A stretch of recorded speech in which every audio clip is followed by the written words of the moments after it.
तो एक अच्छी खबर है, एक खुशखबरी है हमारे आउटसोर्स अस्थायी ओपनल कर्मचारियों के लिए। दरअसल मामला उत्तराखंड राज्य का है, लेकिन जो केस नंबर है और जो उसके केस की कार्रवाई है और जो सरकार ने उस पर कार्रवाई करी है, वो सभी आपके लिए बहुत ही महत्वपूर्ण है। जो केस नंबर मैं इस वीडियो में बताऊंगा, उस केस नंबर को आपको नोट करना है। ये पूरा जो है, जो आदेश आया है आज उत्तराखंड सरकार का, वो मैं अपने फेसबुक पेज पर डाल दूंगा, आउटसोर्स समदा न्यूज़ पर। आप जाके वहाँ से इसको प्राप्त कर सकते हैं।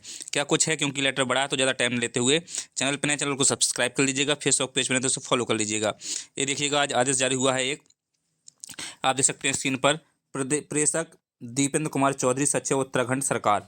उत्तराखंड सरकार के जो सचिव हैं उनके द्वारा 3 फरवरी 2025 को आदेश जारी किया गया है। ये आदेश आप देख सकते हैं। सेवा में समस्त अपर मुख्य सचिव, समस्त मंडलायुक्त, जिलाधिकारी उत्तराखंड, समस्त विभागाध्यक्ष, कार्यालय अध्यक्ष उत्तराखंड, सैनिक कल्याण अनुभाग का ये पत्र है। आप देख सकते हैं देहरादून से जारी किया गया है 3 फरवरी 2025 को। मामला क्या है, विषय देखिए, आप देख सकते हैं मामले में स्पष्ट रूप से लिखा हुआ है कि विभिन्न विभागों में उपनल के माध्यम से कार्योजित आउटसोर्स कर्मचारियों के संबंध में। यानी जो उपनल एक कंपनी प्रकार का एक टेंडर हो गया जिसके माध्यम से आउटसोर्स कर्मचारी काम कर रहे हैं, उसके संबंध में लिखा हुआ है। देखिए महोदय, उपर्युक्त जनहित याचिका संख्या 116/2018, इसको आप नोट कर लीजिए, 116/2018, कुंदन सिंह बनाम उत्तराखंड राज्य और अन्य के विषय में दिनांक 12/11/2008 को हुई सुनवाई में माननीय उत्तराखंड उच्च न्यायालय नैनीताल द्वारा निम्नलिखित अंतरिम आदेश पारित किए गए थे। यानी एक कोर्ट का स्पष्ट रूप से निर्णय था। क्या निर्णय था, ये आप देख सकते हैं, नंबर 1, 2, 3 है ना। तो नंबर 1 की हम बात कर लेते हैं। राज्य सरकार को उपनल के माध्यम से प्रायोजित कर्मचारियों को समय समय पर तैयारी की गई नियमितीकरण योजनाओं के अनुसार 1 वर्ष की अवधि के भीतर चरणबद्ध तरीके से नियमित करने का निर्देश दिया जाता है। यानी स्पष्ट रूप से आउटसोर्स कर्मचारियों को नियमित करने का आदेश जो है हाई कोर्ट ने 2018 में दिया था। नंबर 2, राज्य सरकार को यह सुनिश्चित करने का निर्देश दिया जाता है कि उपनल द्वारा प्रायोजित कर्मचारियों को महंगाई भत्ता सहित न्यूनतम वेतनमान प्राप्त हो, साथ ही आज से 6 महीने की अवधि के भीतर बकाया राशि का भुगतान किया जाए। यानी न्यूनतम वेतन होता है, जो महंगाई भत्ता होता है, वो भी दिया जाए, साथ में 6 महीने के अंदर इसका पूरा भुगतान कर दिया जाए। नंबर 3, प्रतिवादियों को निर्देश दिया जाता है कि वे ओपनल द्वारा प्रायोजित कर्मचारियों के वेतन से किसी प्रकार की जीएसटी या सेवा कर ना काटें, क्योंकि आपको पता है कि आपके वेतन से 18% जीएसटी काटा जाता है दोस्तों। जी हाँ, बिल्कुल आपने सही सुना। आप सभी की पेमेंट, आप सबसे निम्न वर्ग के कर्मचारी हैं, निम्न कैटेगरी के कर्मचारी, लेकिन आपके वेतन से 18% जीएसटी काटा जाता है और इसका सरकार पेमेंट करती है। नंबर 2, उक्त आदेश के अनुपालन हेतु उत्तराखंड ओपनल कर्मचारी संघ द्वारा अवमानना संख्या 402/2024, यानी जो आदेश आया था, ऊपर का आदेश नंबर है दोस्तों, ये वाला आदेश जो है 116/2018, इसको सरकार ने नहीं माना। इसलिए जो हाई कोर्ट की जो अपील होती है, यानी अवमानना की अपील करी थी, और यहाँ पर केस नंबर लगाया हमारे साथियों ने 402/2024, है ना।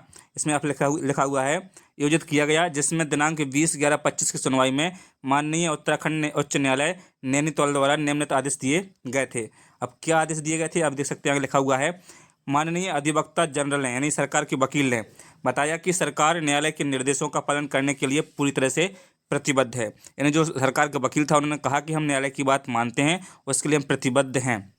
उन्होंने कहा कि सरकार ने इस संबंध में निर्णय ले लिया है और एक उप समिति का गठन भी किया गया है। नवंबर माह में अदालत के निर्देशों को चरणबद्ध तरीके से कैसे लागू किया जाए, इस संबंध में रिपोर्ट प्रस्तुत करने के लिए 2 महीने का समय दिया गया है। उनका कहना है कि जनवरी माह के मध्य तक रिपोर्ट प्राप्त हो जाएगी और उसके बाद इस मामले में कार्यान्वयन के लिए निर्णय लिया जाएगा। न्यायालय ने माननीय अधिवक्ता जनरल और माननीय मुख्य स्थायी वकील द्वारा दिए गए बयान को रिकॉर्ड में ले लिया है। इस मामले को 12/2/2026 को सूचीबद्ध किया गया था, यानी 12 फरवरी को। उस तिथि को राज्य न्यायालय को सूचित करेगा कि उप समिति की रिपोर्ट के अनुसार न्यायालय के आदेश के अनुपालन के लिए क्या कार्रवाई की गई। नंबर 3, इस संदर्भ में मुझे, यानी जो सचिव महोदय पत्र लिख रहे हैं, मुझे यह कहने का निर्देश हुआ है कि विषयगत प्रकरण पर शासन स्तर पर समयक विचार उपरांत माननीय उत्तराखंड उच्च न्यायालय द्वारा दिनांक 12/11/18 को पारित उक्त आदेश के क्रम में निम्नानुसार आवश्यक कार्रवाई किए जाने का निर्णय लिया गया है। सरकार ने निर्णय ले लिया है। अब क्या निर्णय लिया है, वो आप क्रमांक में देख सकते हैं। क्रमांक 1, ओपनल कर्मचारी जो वर्तमान में जिस पद पर कार्यरत है को उस पद के सापेक्ष वेतनमान का न्यूनतम वेतन एवं महंगाई भत्ता प्रदान किए जाने हेतु माननीय उच्च न्यायालय नैनीताल द्वारा जनहित याचिका संख्या 116/2018 में पारित आदेश की तिथि 12/11/18 को पात्रता की कट ऑफ डेट मानी जाएगी। यानी स्पष्ट रूप से कहा कि 2018 से ही इनकी कट ऑफ डेट मानी जाएगी। नंबर 2, राज्य की आर्थिक स्थिति को दृष्टिगत रखते हुए उपनल के माध्यम से कार्यरत उपनल कर्मचारियों को चरणबद्ध रूप से पद के सापेक्ष वेतनमान के न्यूनतम व देय महंगाई भत्ता प्रदान किया जाएगा।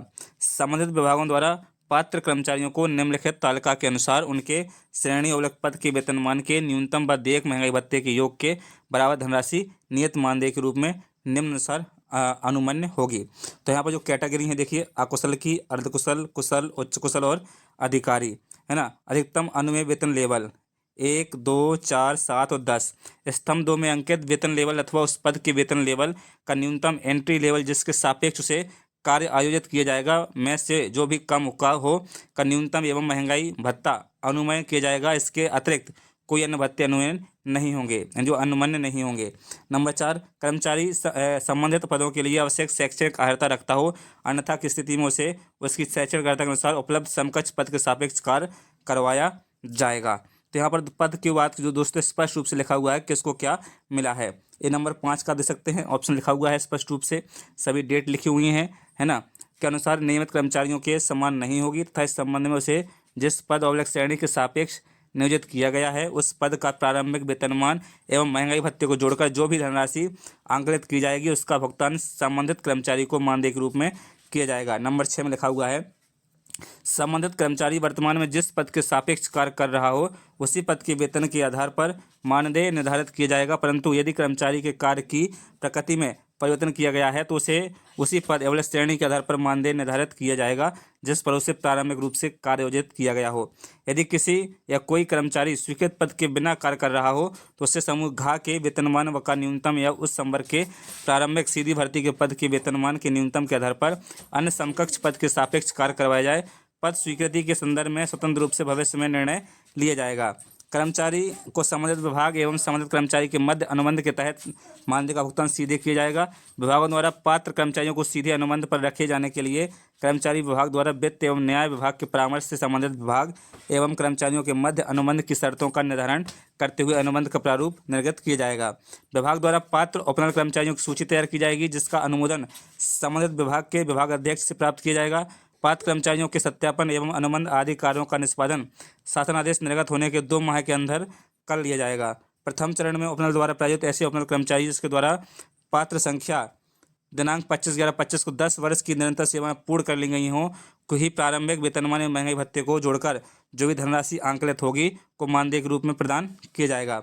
ऐसे पद जिनके सापेक्ष उपरोक्त व्यवस्था के अनुसार उपनल कर्मचारियों को रखा जाएगा उन पदों के सापेक्ष अधियाचन भेजने से पूर्व संबंधित विभाग द्वारा न्यायिक एवं वित्तीय परिस्थितियों के आलोक में कर्मचारी न्याय एवं वित्त विभाग की पूर्व अनुमति अनिवार्य रूप से प्राप्त की जाएगी। भविष्य में उपनल के माध्यम से मात्र राज्य सरकार द्वारा निर्धारित योजनाओं के अंतर्गत केवल भूतपूर्व सैनिकों के पुनर्वास संबंधी कार्य संपादित किए जाएंगे जो निर्धारित समय अवधि के लिए होंगे तथा नितांत अस्थायी होंगे। अतः कृपया विभागों में उपनल के माध्यम से नियुक्त कर्मचारियों के संदर्भ में उपरोक्त अनुसार नियमानुसार समयबद्ध रूप से आवश्यक कार्यवाही संपन्न करने एवं कृत्य आगे लिखा है दोस्तों इसमें कार्यवाही से समय समय पर शासन को अवगत कराने का कष्ट करें।